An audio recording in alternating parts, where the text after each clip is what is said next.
হযরত ইব্রাহিম আলাইহিস সালাম স্বপ্ন দেখলেন, কে যেন তাকে বলছেন, হে আল্লাহর দোস্ত, আপনি মহান আল্লাহ রব্বুল আলামিনের রাস্তায় কুরবানি করুন। নবীর প্রতি স্বপ্ন আদেশ ওহীর সমতুল্য। তাই হযরত ইব্রাহিম আলাইহিস সালাম স্বপ্নে কুরবানির আদেশ পেয়ে অস্থির হয়ে উঠলেন। অনেক চিন্তা ভাবনা করে তিনি দুম্বা উট কুরবানি করে দিলেন। দ্বিতীয় রাত্রে তিনি আবার স্বপ্ন দেখলেন, কেউ একজন তাকে বলছেন, হে আল্লাহর নবী ইব্রাহিম আলাইহিস সালাম, আপনি মহান আল্লাহ রব্বুল আলামিনের রাস্তায় কুরবানি করুন। এবারও নবী 200 উট কুরবানি করলেন। এরপর তৃতীয় রাত্রে তিনি একই স্বপ্ন দেখলেন। তৃতীয়বারও তিনি 200 উট কুরবানি করলেন। চতুর্থ রাত্রে তিনি স্বপ্ন দেখলেন, কে যেন তাকে বলছেন, হে আল্লাহর দোস্ত, আপনি আল্লাহ রব্বুল আলামিনের রাস্তায় আপনার প্রিয় বস্তু বা সন্তানকে কুরবানি করুন। এবারের স্বপ্ন দেখে তিনি বুঝতে পারলেন, প্রিয় বস্তু তার সন্তান হযরত ইসমাঈল আলাইহিস সালাম। সে সন্তান তার নির্বাসিত মাতার নিকট থাকে। নবী তাদের সঙ্গে তেমন সম্পর্ক পর্যন্ত রাখেন না। এমনত অবস্থায় এহেন এক চরম প্রত্যদেশ কিভাবে তিনি কার্যকর করবেন, এ কথা ভেবে স্থির করলেন। ভোরবেলায় নবী তার আর এক স্ত্রী সায়রার নিকট তার স্বপ্নের কথা বললেন। সায়রা নবীকে অতি সত্বর স্বপ্নের আদেশ কার্যকরী করার জন্য বিশেষভাবে অনুরোধ জানালেন। হযরত ইব্রাহিম আলাইহিস সালাম অত্যন্ত ভারানাক্রান্ত মন নিয়ে মক্কার পথে রওনা হলেন। সঙ্গে তিনি একখানা ছড়ি ও কিছু রশি নিলেন। তিনি মক্কা পৌঁছে বিবি হাজেরার সাথে অবস্থান করলেন। সেখানে গিয়ে বসলেন। সেখানে কিছু সময় বিশ্রাম নিয়ে হাজেরাকে বললেন, তুমি আমার পুত্র ইসমাঈলকে ভালো পোশাক পরিয়ে ও গোলাপ আতর লাগিয়ে সাজিয়ে দাও। ইসমাঈলকে আমি এক জায়গায় নিয়ে যাব। অনেক দিন যোগাযোগ না রাখার পর পিতা পুত্রের নতুন করে গভীর সম্পর্ক হতে যাচ্ছে। দেখো, হাজেরা খুব খুশি হলেন। পুত্র ইসমাঈলকে উত্তম রূপে সাজিয়ে দিলেন। ইসমাঈল আলাইহিস সালামের বয়স ছিল তখন 13 কিংবা 14 বছর, দেখতে ফুটফুটে সুন্দর। ইব্রাহিম আলাইহিস সালাম পুত্রকে নিয়ে রওনা হলেন। ইতিমধ্যে শয়তান এসে বিবি হাজেরাকে বলল, তোমার পুত্র ইসমাঈল কোথায়? হাজেরা বললেন, তার পিতার সঙ্গে এক জায়গায় গিয়েছে। শয়তান বলল, মিথ্যা কথা, তোমার স্বামী পুত্র কুরবানি করার জন্য আল্লাহ তাআলার আদেশ পেয়েছেন।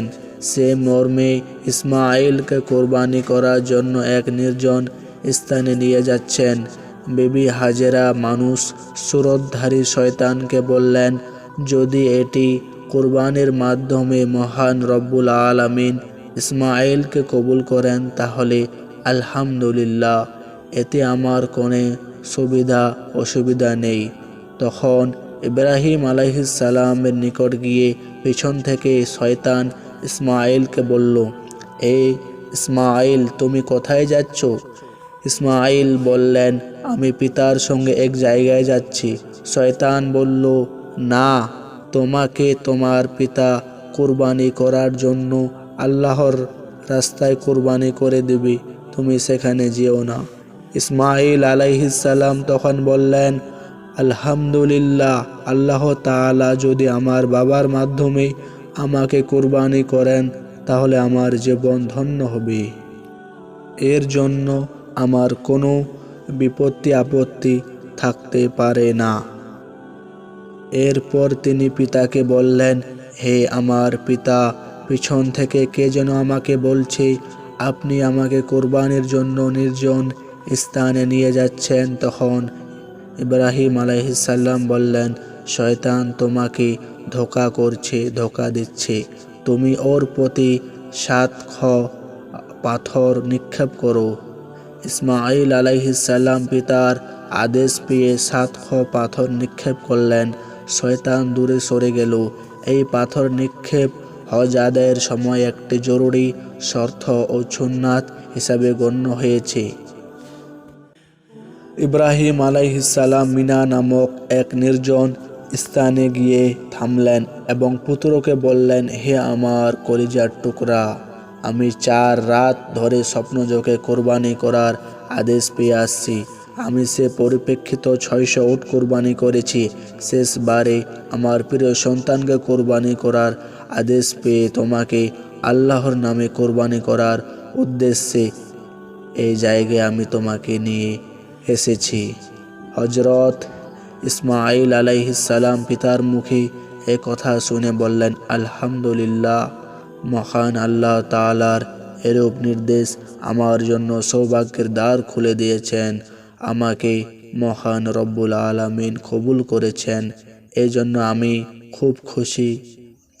আপনি এ কাজ করার সমাধান আমাকে ধৈর্যশীলদের অন্তর্ভুক্ত দেখতে পাবেন। বাবা, আপনি আর বিলম্ব বা দেরি না করে মহান রব্বুল আলামিনের আদেশ অনুসারে কাজ শুরু করুন। এরপর ইব্রাহিম আলাইহিসসালাম বললেন, ইহা আমি কিভাবে সমাধা করব? ইসমাঈল আলাইহিসসালাম বললেন, প্রথমে আপনি আমার হাত পা বেঁধে নিন, এরপর আমাকে বিপরীত দিকে কাত করে শুইয়ে নিন, যেন আপনি সরাসরি আমার মুখমণ্ডল না দেখতে পান। তারপর আমার গলদেশে ছুরি চালনা করুন, এতে আপনি অবশ্যই কৃতকার্য হবেন। তৃতীয়ত আমার রক্তে ভেজা কাপড়গুলো আমার আম্মার হাতে পৌঁছে দেবেন।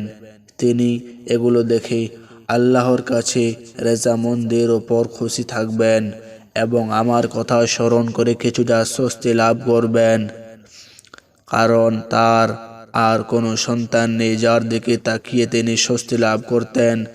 এরপর হজরত ইব্রাহিম আলাইহিসসালাম পুত্রের কথা অনুসারে আস্তিনের মধ্যে রক্ষিত রশিগুলি বের করে তা দিয়ে ইসমাঈলের হাত পা বেঁধে নিলেন, তো কাত করে শুয়ে নিলেন। তারপর এক আস্তিন ধারালো ছুরি বের করে বিসমিল্লাহি আল্লাহু আকবার বলে ইসমাঈল গলদেশে ছুরি চালিয়ে দিলেন, কিন্তু তার ছুরি চালনায় কোনো কাজ হলো না। ছুরি ইসমাঈল আলাইহিসসালামের গলদেশের চামড়ায় কোনো ক্ষত সৃষ্টি করতে পারল না। তখন ইব্রাহিম আলাইহিসসালাম আরও জোরে শক্ত করে ছুরি চালাতে লাগলেন, কিন্তু না, কোনো ক্ষতি করতে পারল না ছুরি ইসমাঈল আলাইহিসসালামকে। ইসমাঈল আলাইহিসসালাম বললেন, পিতা, আপনি